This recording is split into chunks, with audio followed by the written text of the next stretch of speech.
Welcome, everybody. Super excited to have you here in this session. Super excited to be hosting this session in general because for those of you who do not know, my name is Garry. I am the entrepreneurial programming manager at Venture Café Philadelphia. And I joined the team in July of last year, but I don't know, it was like April of 2019, I hosted a session at Venture Cafe as just, regular citizen, was not a member of the team yet, but it was actually on Pitch 101 and how to master your pitch. So super excited to have some awesome opportunities for our Venture Cafe community. One of those opportunities is what's on the screen right now, which is our Black Futures Pitch Competition. So during Black History Month, we are going to be hosting a competition where we have a $10,000 grand prize. So non-diluted funding of that one startup will win. So if you know any startups with Black founders or Black co-founders, this opportunity is for them. So please be sure to share the link. It's boomi.to/Black Futures Pitch. Applications are open until next Friday. And we have a lot of good things in store. So even for people who maybe don't make it to the finals or don't make it to the top 3 presenters, we're going to be giving a lot of in-kind resources such as legal support, marketing, design, literally anything that these founders need. We're going to make sure that they get. We're going to make sure that we support them at the Science Center. So we definitely appreciate all the help that we can get from the community to spread the word. Now, all right. So today, in this next hour, we have a couple of things that we're going to do. For this first half, I'm going to sort of facilitate a Pitch 101 workshop, and then we're going to transition into an info session with Noah from Delaware Prosperity Partnership to share a little bit more about the upcoming Startup302 pitch competition, which is a pitch competition for underrepresented founders, and there are $150,000 worth of resources up for grabs with that competition. So plenty of good stuff in the works. This workshop that I'm going to do now is really just to share some information to help people get ready to, deliver a winning pitch. So let's go ahead and get into it. As I said, everyone, I'm Garry. I'm entrepreneurial programming manager, but I also have experience being a startup founder. And I should have showed that earlier. This picture is the first pitch competition that I ever participated in. I went to the University of Delaware, and definitely with every opportunity that I saw that revolved around entrepreneurship or startups, I just saw it as a learning opportunity, and I said, I'm gonna throw myself out there. I'm like doing the same thing with my hands, so apparently that is a trait of mine. But this was my first time pitching to a group. There were judges, there was funding on the line. It was just like, a $1,500 prize for undergrad startups. And the lesson that I learned in this competition was, regardless of how great I thought my idea was, my idea alone wasn't good enough to win a competition, right? So this is my buddy, Curtis. He was my co-founder at the time. And we were working on this fitness app to help people get fit for a good cause. So imagine like Fitbit that also translated your steps into cash that would be donated to various nonprofits that you cared about. That was the overall concept. When I pitched it up in front of everyone, it was not that simple. It was not clear. And this was the response I got from the judges. So this is not what you want to see happen if you are a startup founder. I don't know if anyone watches Shark Tank. I'm not sure if anyone's been on Shark Tank or has been in a competition, but this is like, you get this reaction after you give a pitch and you're just like, yeah, it's over for me. There's, I don't know what to do from here because I have lost, I'm a loser, and I'm gonna go hide in the corner. That is not what I did. I remember walking out of the Venture Development Center that day and just, telling myself, you know what, that was Not a good pitch, I accept that, but I'm going to get better. I'm going to work on it, and I'm going to come back, and the next competition that comes up, I will be better prepared to win and succeed. So throughout my journey as a startup founder, I've learned a bunch of different things, but especially when it comes to pitching, there are definitely these 3 C's that can help you develop a winning pitch. And those 3 C's are confidence, credibility, and clarity. So confidence is super important because you need to stand up in front of a group and you need to compel them that, this thing that's in your head, this idea that maybe isn't even on a piece of paper yet, right? Like maybe it's not even an app in the app store, it's not even a website yet. You need to be confident enough to tell other people like, hey, I am the right person for the job here, right? Like I believe in this thing with all of my heart and I'm going to make sure it's successful. The next part is credibility. So it's one thing to tell people what you're going to do. It's another thing to tell them that you have the credentials and the background and the history and the track record that proves that you are the right person for the job. So credibility can be shared through, telling people you have a degree in a certain field that makes you an expert in the industry that you're going to be launching a product or a service in. It could be awards you've attained. It could be competitions you've won. It could be programs you've gone through. What are the sort of, badges of honor that you've gained throughout your journey that tells people, oh, wow, like, this person, yes, has a crazy idea, but clearly there's someone I can trust, and they're clearly someone who's going to figure it out regardless of how tough the challenge is, because we all know that entrepreneurship is incredibly challenging and difficult. And then the last part is clarity. So us as entrepreneurs, we are very creative and we believe in our ideas with all of our hearts. But when it comes time to sharing those ideas and helping people understand what it is we're trying to do, what we need help with, where we are currently, in our journey, we don't always do the best job of being simple and keeping it clear and helping people understand what we need help with and how they can help us moving forward. So that last part is definitely key. Another another key that you should keep in mind is knowing your audience. So, you shouldn't treat every pitch opportunity the same. Sometimes you'll be pitching to investors. Sometimes you'll be pitching to customers. Sometimes you'll be pitching to other entrepreneurs for feedback, right? But before you go into your pitch, you should understand, who is my target audience, right?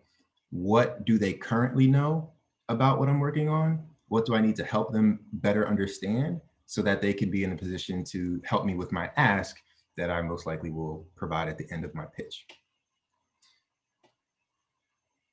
This picture is from the first competition I actually won.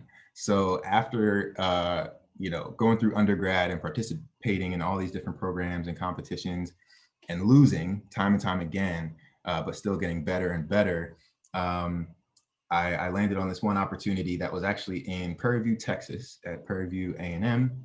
It was hosted by HBCU VC, which is a really awesome organization. And somehow I made it into the finals, and my school paid for my flight to go out to Texas and compete in this competition. And before I flew out there, I bought this book called Steal the Show.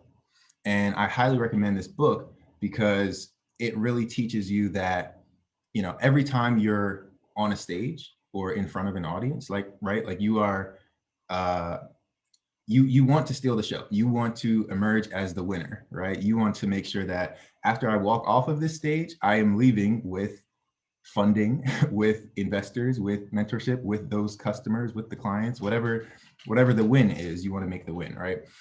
So Steal the Show is a really helpful book because for me, it helped me understand that since I was an early stage entrepreneur, and my idea was mostly just in my head, I needed to act as if, right? I needed to pretend like, hey, the vision I have can actually become reality, right? So imagine like being an actor in a play or in a movie. That is like very similar to pitching an idea, because you're saying, hey, here's this imaginary thing, and I want to put you into a world where it exists and it makes the world a better place.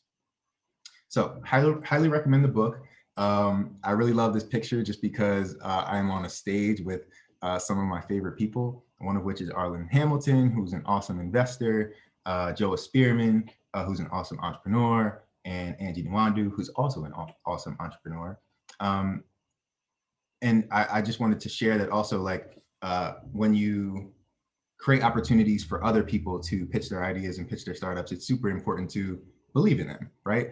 And for this group to tell me, hey, we heard your pitch and we believe that you are the right person for the job, like that meant the world to me. Even if there was no like monetary prize, it gave me all the energy I needed to keep going along my journey.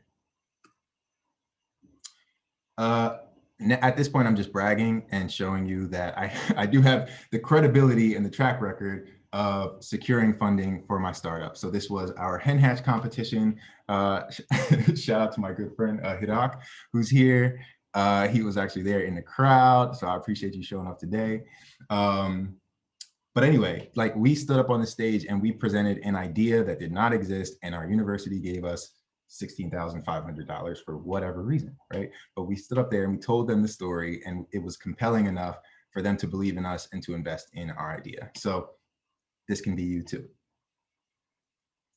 One other important key I wanted to share is that, especially for underrepresented entrepreneurs, if you're a person of color, if you're a woman, if you're someone who doesn't feel like you belong in a space because you don't see yourself represented, there's this thing called imposter syndrome, which is essentially that exact feeling, not feeling like you belong, and therefore not giving something your all, not feeling like you can succeed in this space because you don't see other people succeeding in this space.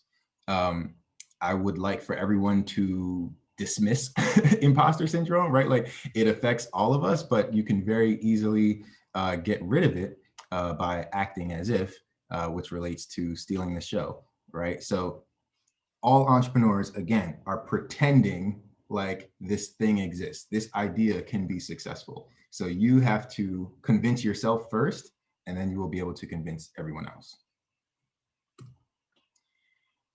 Again, for anyone who joined after the intro, we have a Black Futures Pitch Competition, $10,000 up for grabs, non-dilutive funding, as well as various other in-kind services for your startup. So Black founders, please get on this. I will be sure to share this again so you don't forget. All right, where are we at? Got about 13 minutes. So I'm going to do a lightning talk on the 10-slide pitch deck. All right, so what I just covered was sort of like those things that I think in general every startup should apply in some form or fashion. But if you're not familiar, there's what's called an investor style deck, right? So if you're pitching for funding for your startup, typically you would put together what's considered like a 10-slide pitch deck that would cover these various areas that would help you get the funding that you're looking for. So I'm like counting the rectangles to make sure there's actually 10 on the slide. But basically, you want to tell people about, like, what is the market opportunity? What is the problem? What is your solution? What traction do you have? Who are your customers? Who's your competition? What's your business model? How are you going to make money? Who's on your team? Why are they the right team? And how are you going to use the funds that you're asking for? A book that I highly recommend you check out if you need help building a pitch deck is Get Backed. And that is another one of my go-to resources for sure. It's like the Bible of pitch decks. All right, so I have about 9 to 10 slides that cover those each of the slides that you want to include in your pitch deck. I will share a link so you all can just go through this on your own time. But basically, you want to open up your deck with a cover, right? So your cover should capture attention, set the tone. It should be that thing that invites people to want to go through the rest of your deck because it's appealing for various reasons. So you should have a clean logo, an inviting picture, and some sort of descriptive title. After each sort of example slide, I will show you an example from various startups that shows you how they applied it to their pitch decks when they were raising funding. So this one is Airbnb. Clearly, it's a very clean deck, right? Like there's not much on it. It's not very distracting, but you see the tagline is book rooms with locals rather than hotels. So you say, okay, that's interesting. I would like to learn a little bit more about that, right? Like it's just like a teaser to get you to want to go through the rest of the slides. Next up, you usually have an overview. So your overview says, you know, who are we? It should demonstrate clarity, swagger, and passion. Some questions you want to answer are, you know, what exactly does your company do, and what's the space that you're operating in? This is an example of Snapchat's overview slide. It has more text on it than I'm a fan of, but it gives you a general overview of, okay, so Snapchat is one app with several functions. It does X, Y, Z, and you see some screenshots to see like, you know, what the app functionalities kind of look like and what the user experience might be. So it doesn't give you everything, but it gives you enough to say, okay, I get it. It's a social app. I want to learn more how it works. I want to learn how it's going to make money. And I want to know why this team is the right team to launch this and create a successful company. Next up, you're going to go into your opportunity. So the opportunity is what's happening in the market, and you know, especially why is right now the right time to launch your product or your service. So one of the things you really want to focus on here is the market opportunity is ripe, the market is hot, and now is the time to go, right? Like this is the time for your product or service to exist. And if you don't execute on this now, it's going to be too late to do it in the future. And you are trying to convince the audience that like, hey, we need to help this team get the resources they need to be able to capture this market, to own this market, to perform very well in this market, because it's clearly right here. The opportunity is right here. This example just shows you, okay, so across the US, there's this $8 trillion, this currently $4 trillion market that's going to grow to be an $8 trillion market. The company is telling you that majority of patients are not satisfied with the service and quality treatment they're currently receiving. And they're telling you the average wait time or the average time that people lose when seeking medical advice. So you're painting this picture of like how the market exists and operates right now, where it's going in the near future. And this is sort of setting you up for the next part where you're going to say, all right, now here's how we're going to jump in and capture the market. So problem. This is very important. Entrepreneurs should solve problems. You should describe the problem and how and why that problem is painful. You should paint a picture of a very big problem, a very important problem that needs to be solved. And you should try to, you know, compel the audience into thinking that, you know, some sort of injustice has been done, right? Like there are people experiencing this problem day in and day out. And if we don't step up to the plate and help them solve the problem, like, you know, we're not doing our service of building a better world together. And, you know, one thing that entrepreneurs always fail to do is actually talk about the problem. They usually talk about their solution first, when in reality, the entrepreneurship is all about solving problems. So this is Uber's slide. The problem they're solving is taxi monopolies reduce quality of service. That was like their initial problem in the very beginning. But I like the slide because it's very simple and clean, and it gives you sort of 3 different points about the problems that they're tackling that are sort of different for different people. All right, next up, your solution, right? So you've told us about the problem, you've told us about the opportunity that's there. What are you going to do about it? What is your solution? You want to demonstrate beauty, surprise, solving something that's painful, and making sure that, like, you know, your solution is actually going to solve the problem. So for Airbnb, they're saying their solution is a web platform where users can rent out their space to host travelers to do these 3 different things: save money, make money, share culture.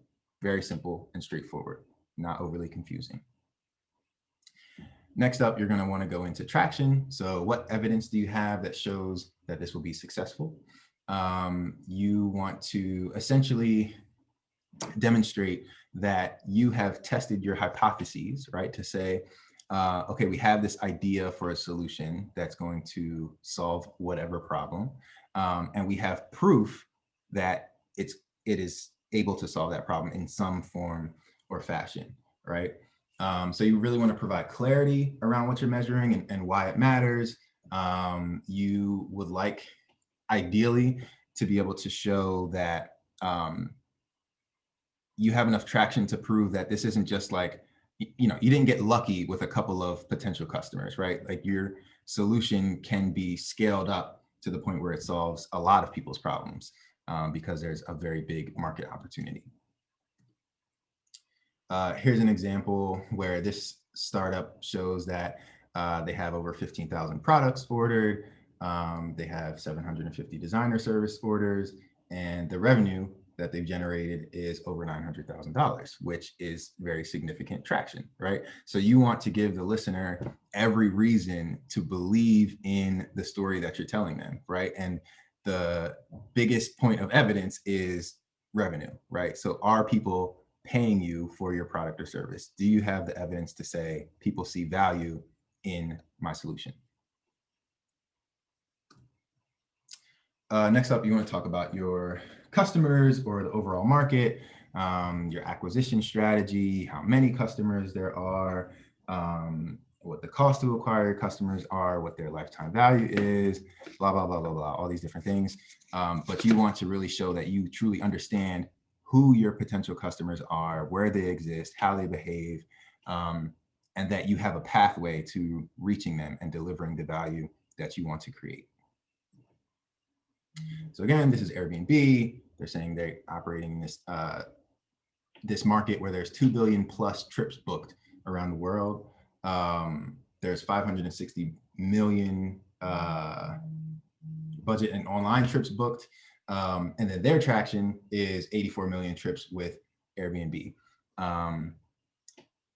Actually, they probably presented this before they had traction. So 84 million is their share of the market at the time, right? So if there's 2 billion trips that people book on a yearly basis, what is going to be your share of that market? Next up, competition. So who or what will steal your customers? These can be existing competitors. This could be people who could enter the space after you, sort of jump in and show the world that there's a market here. But you want to definitely show that you've done your research so that, you don't present something and you say, oh, we have no competitors.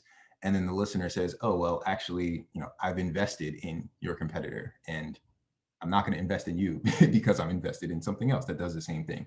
So do your research.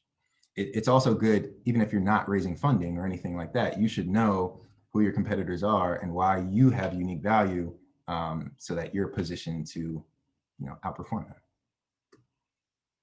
them. There's a bunch of different ways that you can sort of demonstrate your competitive landscape. This is just one example where there's sort of sort of this XY axis thing. I'm not the biggest fan of it, but it's an example. So we can definitely go through other examples later on, but you at least want to show that, hey, I've done the research. I know what unique value my competitors provide, and I can tell you how we are different. And Gary, we did have a question from Troy in the chat. Troy asked, what are your thoughts on defining your market as a percentage of the overall market? I think when it's early, it's just a guess. So it's kind of like, well, you're just making stuff up, which we all are at the early stages. I think so long as it's an educated guess, so long that you've done your research, that's one thing. It's a whole nother thing to actually have proof and evidence in the market to say, hey, like we're able to test on a small scale and capture, X percentage of maybe a local market. And we believe that if we scaled up, right, like that multiple would equal XYZ. That's just my take. I would say go to Startup Roundtable because there are individuals much smarter than I who could probably give you better insight into that. Next up, business model. So everyone's going to be asking, all right, so you've got this great idea, cool. How are you going to make money? That is your business model, plain and simple. All right, so Airbnb is telling you they take a 10% commission on each transaction. Short, sweet, to the point, right? Like I clearly understand, okay, they have a website, they're going to charge people to book these trips, and Airbnb is going to take 10% of that. Got it. That's how you're going to make money. Easy. All right, team, who is going to pull this off? You want to show domain expertise, passion, intensity. It's got a few other things there. If you're in the early stages, if you're a solo founder, you just got to talk yourself up, right? You got to say, hey, I'm passionate about this. I've done the research. I've done 100 customer interviews, right? Like whatever you can tell somebody to prove that you believe in this, like put it out there, whether it's your degrees, the interviews you've done. I don't care if it's like books you've read, like whatever stage you're at, you need to tell the listener, hey, like I believe in me, I believe in this team, and we're going to figure it out. Typically, you'll also add on, some people will add on their advisors. If they have people like at the bottom of this slide, it says Michael Seibel, who's at Y Combinator. So like if you have like, you know, these big name people, it could be helpful to add them on the slide. If you have advisors and mentors who are experts in a certain domain that you're entering, and you know you might not be the expert, but you're the entrepreneur and you're going to execute. You want to show that, hey, we have the right group of people behind this to position us for success. And then at the end, you should be asking for something. So typically it's funding. If you're asking for funding, you should have a very clear use of funds listed. So I like this slide because very clearly it says, all right, we're looking for $1 million and here's how we're going to use it. Okay. And they list out the different ways, the different things that they're going to invest in, whether it's their technology, their team, or marketing. So very clearly lay all that out so that the listener understands, okay, if I give you money, here's what you're going to do with it. And then as you see on the next steps, it says sort of like, this is where you're going to take it. Right. So throughout this whole deck, you're telling people, okay, so right now we've not yet launched our idea, but if we had $1 million, we would invest in the product, invest in the team, invest in the marketing, and this will give us enough funding so that a year from now, we've launched our product, we've captured XYZ market, and then we'll be in position to continue to grow long into the future. All right, so that is my Pitch 101 workshop. I thank you all for listening. I would like for us to transition into our Startup 302 info session now, which I think will be a very good transition because now you have the tools to be able to make a strong submission.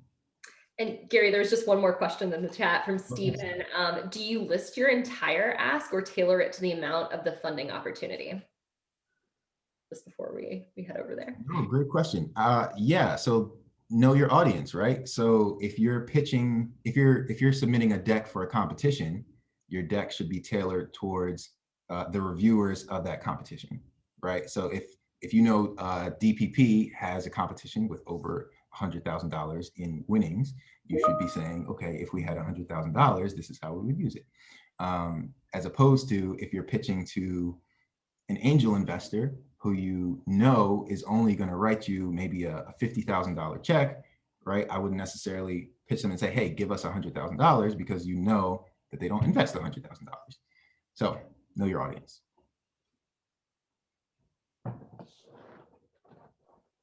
That's all I got. That was a lot. It was quick. Time flew by. I will answer any questions I see in the chat, and then happy to follow up with people for sure. Yeah, and so Gary, thank you. I don't think my presentation will take the full 30 minutes. So, you know, if there's questions that come up for you two and me, we can answer them together. You can take the ones that are relevant. So thank you for getting that started. Obviously, that's really helpful for what's coming next. I'm going to pop up one slide, and that'll be it for me to just share a little bit more about what we've got going on. So yes, hi everybody. You know, I'm sitting here obviously right in front of the sunny Wilmington riverfront. I'd love to be doing this in person in front of everybody, but it's fun to check in virtually too. So thanks to Garry and the whole VC Philly team. I'm happy to be back and representing Delaware and talk about this funding opportunity. I am the Innovation Support Manager at an organization called the Delaware Prosperity Partnership. We're a public-private nonprofit organization that leads statewide economic development efforts in Delaware. But what I'm here to talk about you today is Startup302, which is a pitch competition, funding competition for startups. It's a community effort. So as you can see on the slide there, we're working with Horn Entrepreneurship, Delaware Sustainable Chemistry Alliance, Delaware State University, Delaware SBDC, local venture capitalists in Delaware, Pedro Moore, Delaware Innovation Space, and last but certainly not least, Garry, who's been really helpful for us both in his Venture Café Philly hat and First Founders Accelerator hat too. So this is a funding competition for tech or tech-enabled high-growth startups with underrepresented founders. We were going to originally do this last year in 2020, but had to postpone this and an event that was going to go with it due to the pandemic. But we're going to move ahead with the pitch competition this year. And this year we decided to pivot the focus to be on underrepresented founders, in order to tackle funding inequities, which are present nationwide, locally, everywhere you look. But focus on strengthening the regional startup community here in Delaware, in Philly, in the whole region. So for this competition, underrepresented founders refers to entrepreneurs who do not receive venture capital or other types of investment, with the same representation that would correlate to their population percentage. So the competition is open to startups that have at least one founding member from the following groups: female entrepreneurs, Black entrepreneurs, Latinx entrepreneurs, or Native American entrepreneurs. So we need to have at least one team member from one of those groups. I could spend a lot of time talking statistics about this, but only 1% of all VC funded founders are Black. Only 8% of VC funded founders are women from any demographic group. So Garry mentioned the other pitch competition for Black entrepreneurs, and this has a little bit wider scope, but the same kind of focus on folks who are underrepresented. Some logistical information about the competition. So even my slide is a little bit out of date. We've got up to 220 or maybe 230. I don't know who all is confirmed, but we've got well over $200,000 in prizes. So we're really excited about that. Everything for the competition can be found at the URL I put up there, www.startup302.org. When you go to the website, it'll be actually hosted under a different website, a NeoFest website, which was the original event, but that URL will take you right to the page that has all the information about Startup302. So there's going to be a variety of prizes. This is all going to be non-dilutive grant funding that comes to the prize winners. We haven't settled on the amounts of the awards yet. We're waiting to see if we can raise more money, one, and two, see what the applicant pool looks like before we define that. But awards are probably going to be the higher end awards will be in the $50,000 to $75,000 range. But we're not 100% set on that yet. This is open to companies in Delaware and throughout the region and throughout the country, internationally, I guess, too, if folks from other countries wanted to apply. There is going to be some of the award money that is restricted to companies in Delaware. One of the biggest funding partners we have is the state government. So awards that are coming from that pot of money from the state need to be companies that have a majority of both their employees and operations in the state or plan to move to Delaware. We're not here to steal companies from Philly, but that is part of some of the prize money. Let's see. So in terms of the stage of company that we're looking to benefit for this competition, we're focused on early stage companies.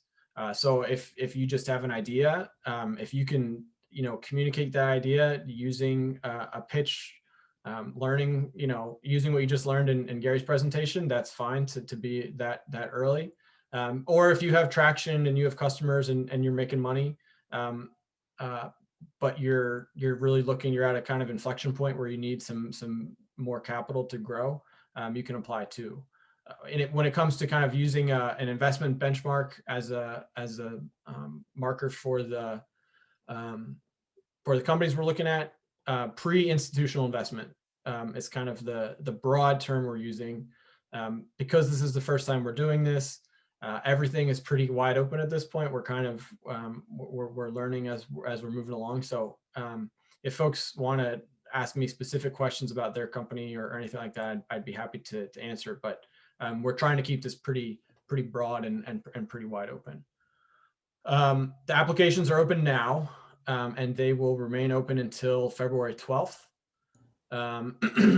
There is a link on the Startup302 website that will take you to an external platform, to Gust, which is where the application is.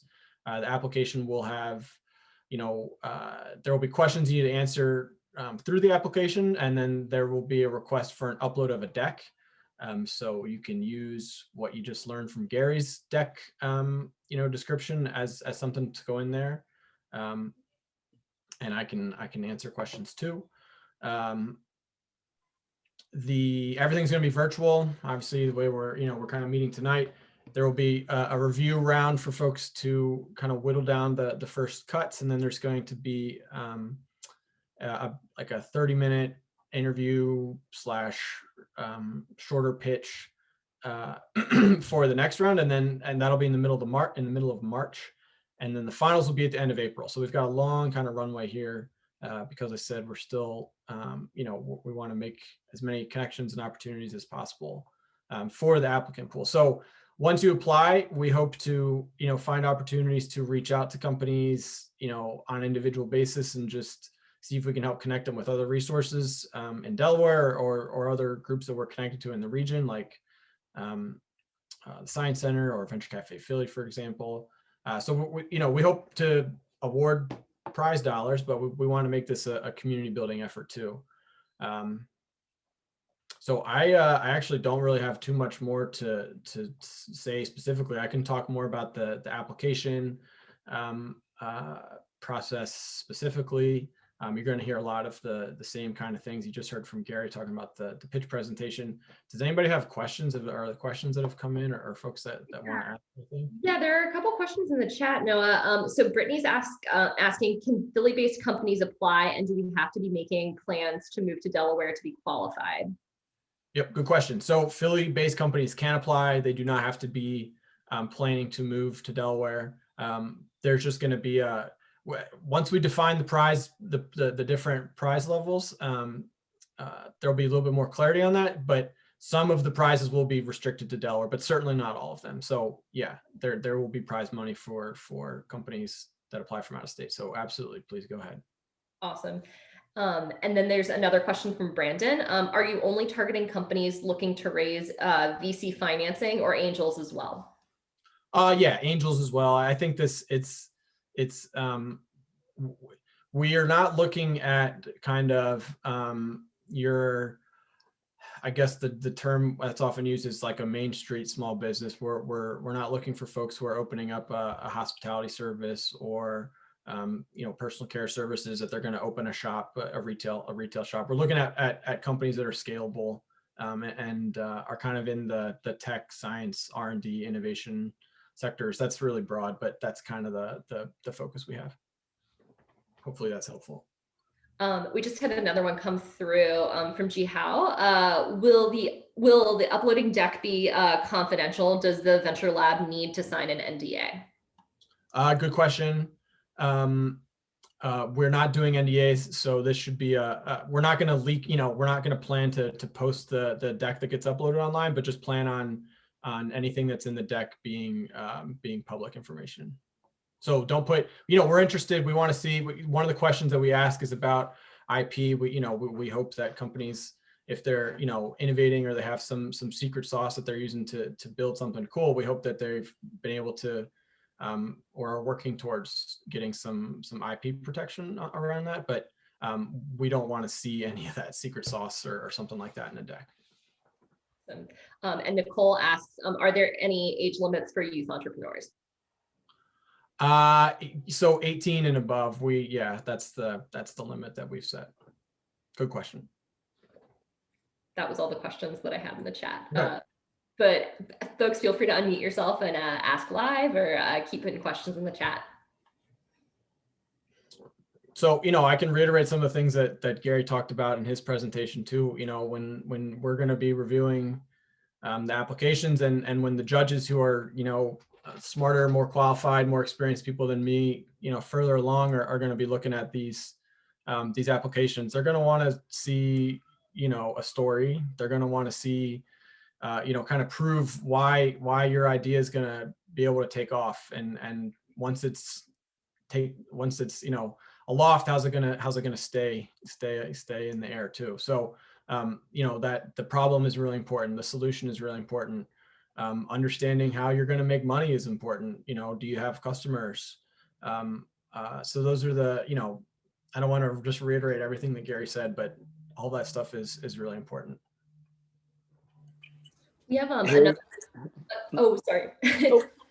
Sorry. Hey, yeah, it's John Mercer from Startup Bucks and Bucks Built. No, I just want to offer, we're actually a nonprofit in Bucks County. We started an accelerator fund with the county industrial development authority providing the funding. So we've been working with them. So kind of similar with government funds and that. And went through our first round of pitches today. We have split up into 5 for the finalists, 5 today, 5 tomorrow. But a lot of learnings on kind of going through Zoom. I'm sure Garry and everybody else can pitch in and help you out with that, but happy to share anything too if you want to chat offline about just what worked well, kind of different evaluation scores and forms and different things we used and all that. Sounds like we have a similar structure. So happy to chat.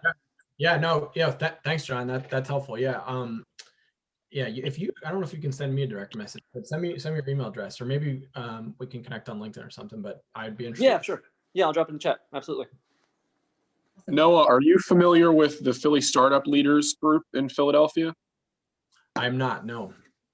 So their mission is directly aligned with this. I mean, it's one of the cornerstones of the accelerator program at the Science Center, but it's also diversity and inclusion. I mean, of underrepresented founders, but it's also a huge focus of PSL, and they're running another accelerator program in the city. So from a deal flow perspective, if you're looking to source judges and reviewers, it's just another one of the great pockets of communities in Philly that you should definitely tap into. Cool. Yeah. And now that you explain that, I know Gary's mentioned the Philly Startup Leaders before, so I shouldn't say that I haven't heard of that. So sorry, Garry. I know you've told me about them before. Yeah. I mean, so, and that's a good, I'm glad you raised that point beyond the competition. As an organization, our metric is measured on jobs that we help create in Delaware. But my specific role in my job, our team, the innovation team, we recognize that the state line is a false border. It's not a wall that we can't get over. So we're hoping to. We've only been around for a couple of years, our organization, and so now that we're kind of figured out what we're doing at home, we're looking to expand our relationships and our programming and making sure that we're connected more broadly in the region too. So we're open and interested in working together with groups in Philly too, even though we're from Delaware. Yeah. Hey, Noah, a question on the funds. You may have mentioned this. Sorry. Are they coming from federal funds? Are they particular grants, or just curious on where the requirements are coming from and the funds? So the funds from the state are going to be, it's just, it's not a federal grant, it's state grant dollars. And so the restrictions on those are going to be, the state funding is going to have the geographical restrictions. So the company needs to have 51% of their employees and operations here in the state, or if they want to be eligible, they need to move to the state before that the funds would be distributed to them. Gotcha. Okay. Yeah, just I'm curious too, because we had similar. It was actually at the county level, but it was through federal community development block grants. So there were some requirements on there for the funds that we've been working with, but we were able to work it that they have 12 months from distribution of the funds to actually to locate in the county, and they can either be the founder can reside here, one of the founders can reside in the county. They could hire employees or base 51 or base some operations. So it's pretty flexible, actually, the one. So I'm just curious the difference on some of the funds and learning about what else is out there too. Yeah, so I know that the program that this money's coming from the state used to be a federal grant, but now because of the success that they had with their distribution in a different way, something called an EDGE grant that the state division of small business does, they've actually written it into it's a line item in the governor's budget now. So it's all state. So in terms of like the 12 months, there might be a time frame that we can give companies to move, but I don't know off the top of my head. So, but that's a good point. Got it. Cool. Thanks. And there was another question actually in the chat. It may have been answered in the chat as well, but just thought I'd shout it out. So who are the angel investors and VCs in the networks? Are there any angels and VCs in the pharmaceutical and healthcare industry? Does Venture Lab have connections in the government to reach government funds? That's a good question. The organizers and the place that so the money comes from the state of Delaware and from corporate partners. So we don't have none of the money in the prize pool are from angel investors. There is a healthcare company that's contributed, so there will be a healthcare specific prize with, again, really broad, vague connections to what a healthcare company is. So if there's a pharma or healthcare related company that's interested in applying, there will be a specific grant for them, but there aren't angels who are part of the prize pool. Thank you for answering my question, Noah. Yep. I just want to double check which is the healthcare company or that you mentioned is going to work with this venture cap. Yeah, yep. It's Highmark, which is a Blue Cross Blue Shield company, and that has operations in Delaware and Pennsylvania, I think Western Pennsylvania, but they're a big insurance company in Delaware. Highmark by Blue Cross Blue Shield, right? Yeah, yes. So yeah, Highmark Delaware is what you would be looking up. Okay, thank you very much. Yep. And I know there were some folks earlier who had their hands up. Maybe Jenny, I saw that you had your hand up. So if Zoom lowered it for you and you still have a question, definitely feel free to unmute and ask. But if it was answered, no worries.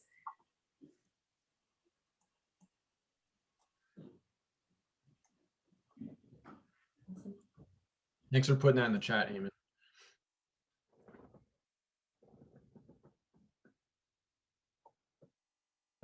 Hi, this is Nicole Ross. I have a question for Noah, I believe. You said it's open to internationals. Is it specific EU, Europe, or what specific are the points for people to enter from other countries? That's a good question. I don't have a specific. We're not targeting a certain area. Like I said, like everything is pretty open on this. The important thing is that the company has an underrepresented founder. I can't say how big a prize pool, or it all depends on the application of the company that comes in.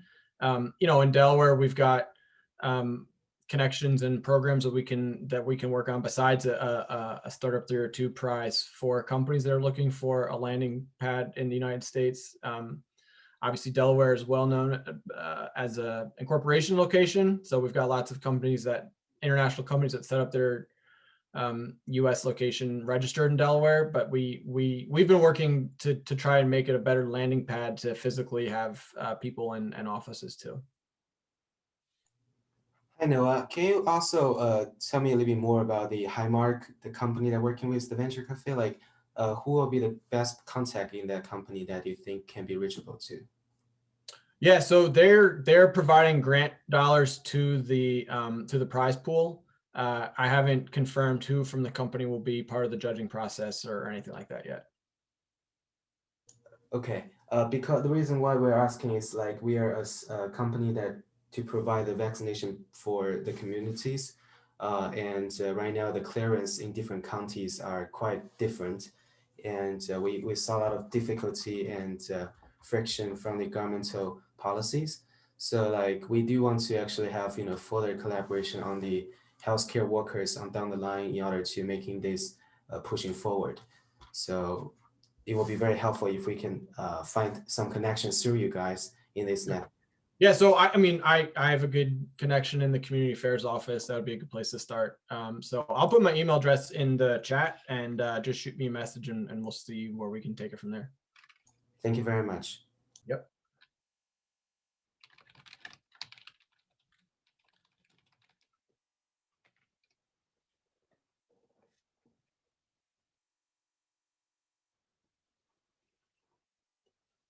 Cool. Well, Gary, is there anything else that you want to add on your end from the pitch stuff or about Startup 302?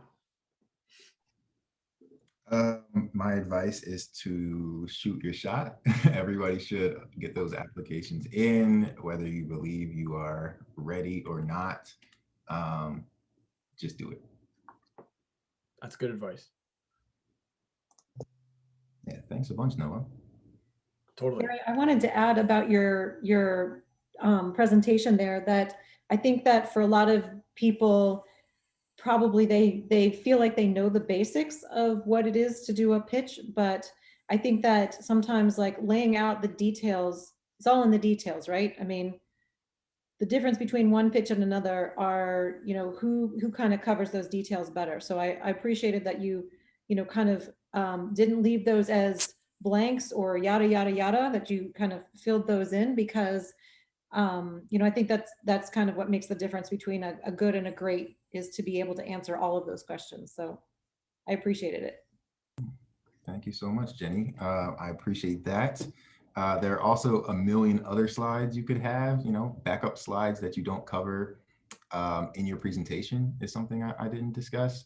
To elaborate on that just a little bit. So imagine you go into a pitch and you're ready to present your 10 slides, right? That cover all those different aspects that I talked about. But then, you know, the investors or the audience is going to ask you questions. And since you're an expert entrepreneur and you know what you're doing and you have anticipated the questions that are going to come up, you should have backup slides that directly answer the questions that do come up when they come up, and you can flip to them during the Q&A portion. I'll add something too. This is different for every competition. So for companies that apply in the initial round, we ask for a deck. But if you make it to the finals, you'll have an opportunity to, you know, fix any mistakes that you might have forgotten or update things about the new customer you got, or, you know, so we're going to give companies an opportunity to make updates before the finals if they so choose.